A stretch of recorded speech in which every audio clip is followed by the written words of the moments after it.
So ngayong araw, uumpisahan natin yung Oplan Project Yujiro. So ngayong araw, uumpisahan natin yung Oplan Project Yujiro. Papasama ko kay Owa para magawa na si Yujiro. Yan. Ayan, sakto kasi maaraw ngayon eh. Sino ba sila?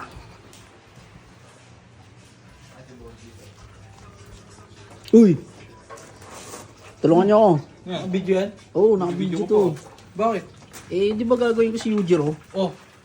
Siyempre, kailangan ko ng kasama. Oh, tara. Basic lang yan. Itong inakala namin na basic lang, ito agad nang bumugad sa amin. Inabot na nga tayo ng gabi. Dito si Tito Otits at si Big Boy para tulungan ako. So dito, tinatanggal ko na yung gear ng timing chain para matanggal natin yung head. Ayan. O nga pala, natanggal ko na pala yung manifold at saka yung karburador. Wow, seryoso ah. At dito, grabe yung kidlat. Tingnan nyo.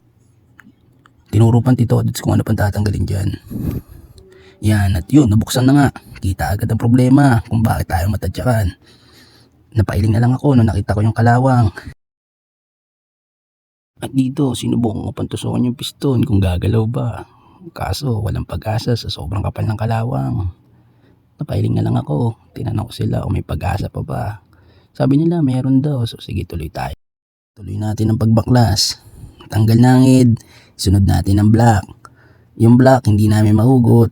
Dahil sa stuck na nga yung piston, ang daming kalawang. Tiwala lang, kaya pa to. Hindi mo na tayo dyan. Para kunyari okay tayo. Yan. Dito, nagpatagas na rin ako ng gas para panlinis ng parts ng ating motor na si Yujiro. At dito, inubos ka na nga yung laman ng tangke. Okay lang yun, para malinis ng gusto.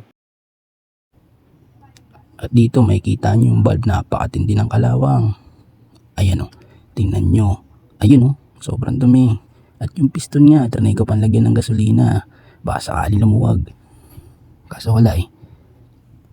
Tsaga-tsaga lang, matatanggal din namin yan. At lumipas nga ang ilang minuto, natanggal din namin yung block. At ito na nga tayo sa piston. Nahirapan kami tanggalin yung pin. Pero sa tingin ko, mapupuspon muna dahil wala tayong budget pambili ng mga parts. So sa mga solid supporters ko dyan, sa mga marunong sa motor, palike naman ako, pa-share din ako. Baka sakali may mag-sponsor. Maraming salamat, abangan nyo yung susunod na upload ko. Tsaka tanong mo rin yung mga tao kung anong gusto nilang setup doon. Kung pa-comment ka mo sila. Kasi dami pwedeng gawin doon. Di ba balak mong pinturahan yun? Oh, Ngayon may naisip ka na ba kung anong magandang kulay? meron. Oh, yun pala. Tsaka tanongin din natin sila. Guys, comment kayo kung anong magandang kulay ni Project Yujiro. Kasi alam ko i-show mo yun eh, no? Pwede. I-show mo yun. Tingnan mo itong niluto ko. Di, tsaka pwede mo rin gamitin yung ano na yun, yung wave na yun. Pangkarera kay Kurt. Kasi ba naman yung kay Baki? Oo, Kaso hindi pa yata umaandar na ba? hindi pa eh. O ano pa hinihintay mo? Tara, ayusin natin.